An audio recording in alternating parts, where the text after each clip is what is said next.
3 hours late to my prom. I was never prom queen in my high school, so it's fun to pretend to be one twice. Thank you so much. You got I've never been, so this is my first prom. It's gonna be a lot like my high school prom, because I still won't be getting laid. I hung out with my teachers at prom. I hung out with my history teacher. I went with my Uncle Larry. Yeah, I went to prom with the Korean pop star. During that, Luke showed up, and I go to the prom with him. I'm not even 100% sure I went to my prom. I don't think there's anything that can top senior prom. It's like the big wedding cake of high school.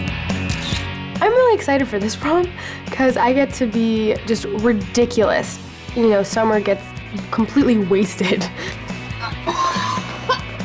Rigatoni. Nice. I'm sure I threw up at prom. At least one of them.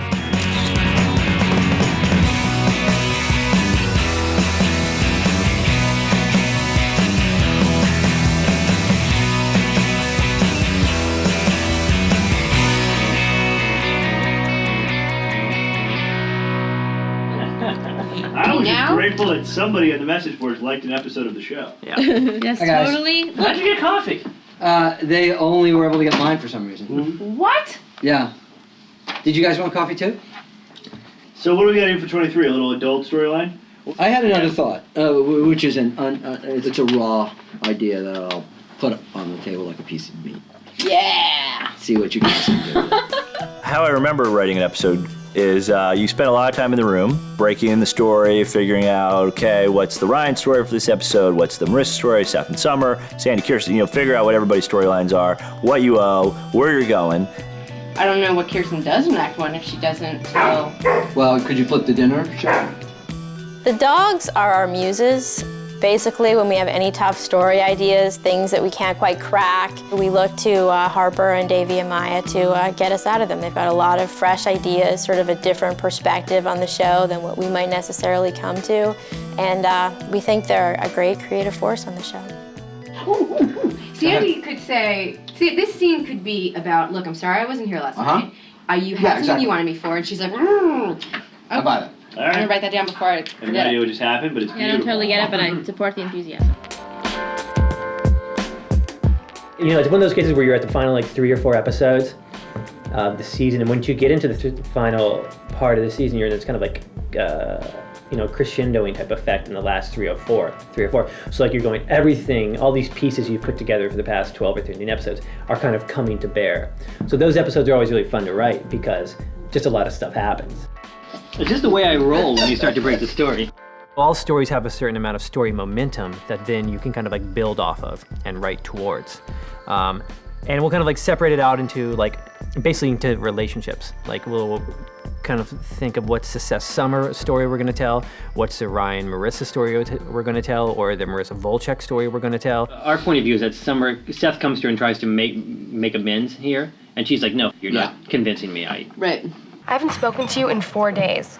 You think pancakes and chocolate chips are gonna make me forget that you and Anna went behind my back? We did Or not. that I saw you guys at the airport in your long, tearful goodbye. And here he's coming to her and saying, no, really, I'm really telling you the truth. And she was like, no, I don't believe that at all. Right. Is that okay? Yeah. That'll fit? Mm-hmm. Cool. It's not my problem. Some episodes take a long time to break, 3.5 weeks to break in 1 or 2 cases. Other episodes we kind of break in a week, which would be, I guess, 4.5 probably real meetings or 5 meetings, and then you go off and you write. Ideally, what you like to do is to take the first draft, 5 or 6 days, and then take a day or so off it, and you go back, you reread, and then you tweak for a day. And then Josh and Stephanie and Bob get it, and they go, oh, it's fantastic, I love it, except for, let's start on page 1, and then they give you notes. And that draft then becomes a studio network draft, which then the studio network gets sent, and then they'll give you notes on that.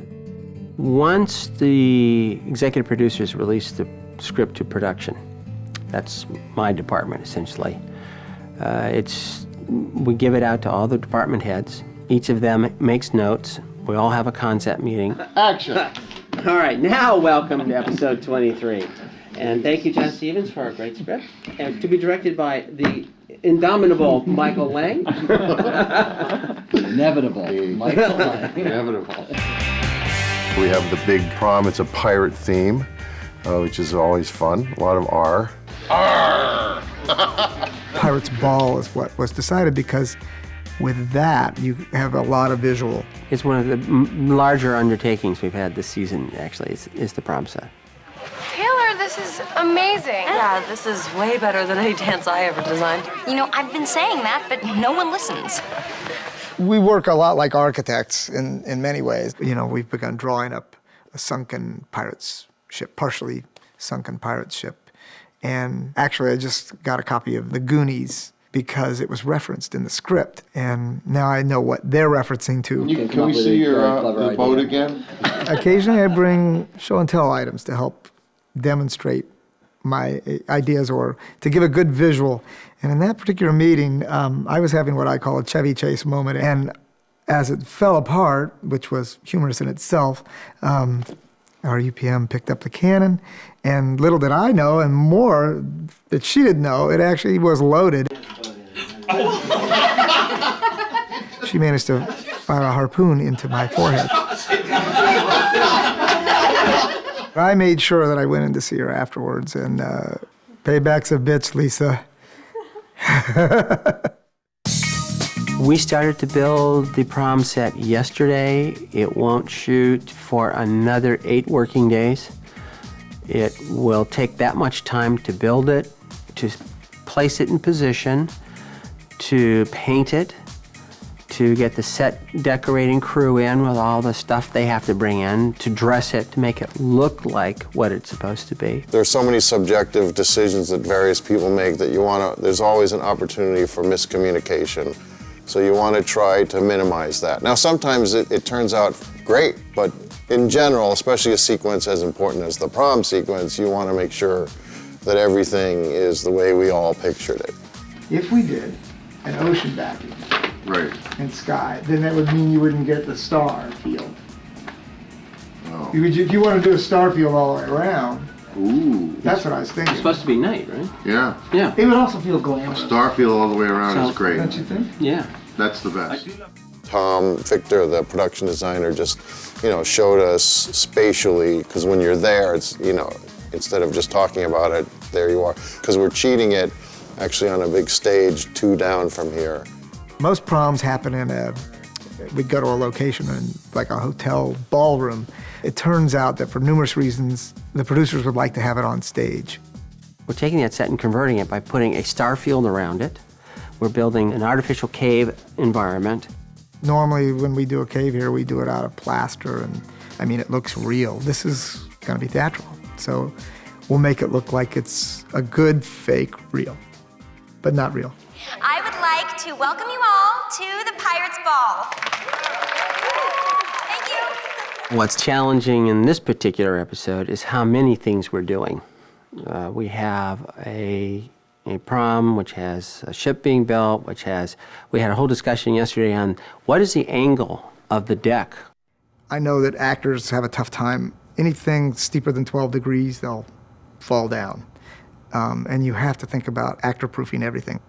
The women will be in higher heels. Are they stilettos or are they broad base or what are they, so that we're sure that she won't slip off before she's supposed to slip off.